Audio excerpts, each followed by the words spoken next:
I'd like to ask you a question.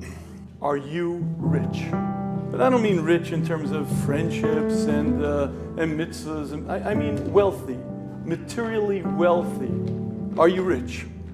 And it's incredible because studies show that almost no one considers themselves wealthy.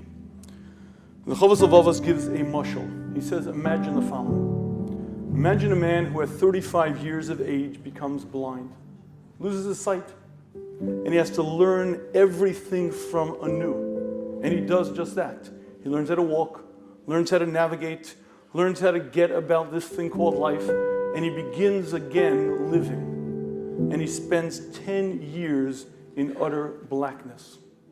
Finally, after a very, very long time, he hears about a medical procedure. It's experimental, it's very dangerous, but in theory, the doctor explains to him they could reconnect his optic nerve and he might be able to see. He discusses it with his family, he discusses it with his Rav, he agrees to undergo the operation. He shows up at the hospital, they put him under anesthesia, 10-hour operation, and he wakes up after 10 hours and he's ready to find out, he's ready to know how he's going to live the rest of his life. And he's about to open his eyes and the nurse says, stop, relax. 3 days, you have to wait, it has to heal. And he waits 72 hours.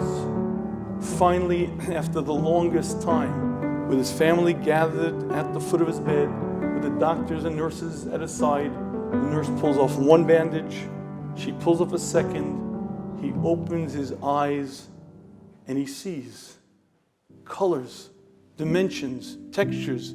He sees his loved ones who he hasn't seen in 10 years. He looks out the window and he sees a tree, an ocean. He sees a meadow, he sees grass. With tears in his eyes, he says, Doctor, doctor, what could I ever do to repay you for this gift of sight? The Chovos HaLevavos explains that each morning we are supposed to open our eyes and appreciate the wonder of sight that Hashem gave us.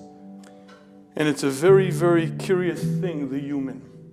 We could have so many brachas, so much wealth, and we don't appreciate it. I live in a world replete with beauty and wonder.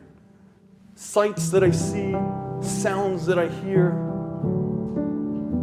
And a person is supposed to appreciate it, and a person is supposed to have such a sense of, wow, look what Hashem has invested into this world for me to enjoy.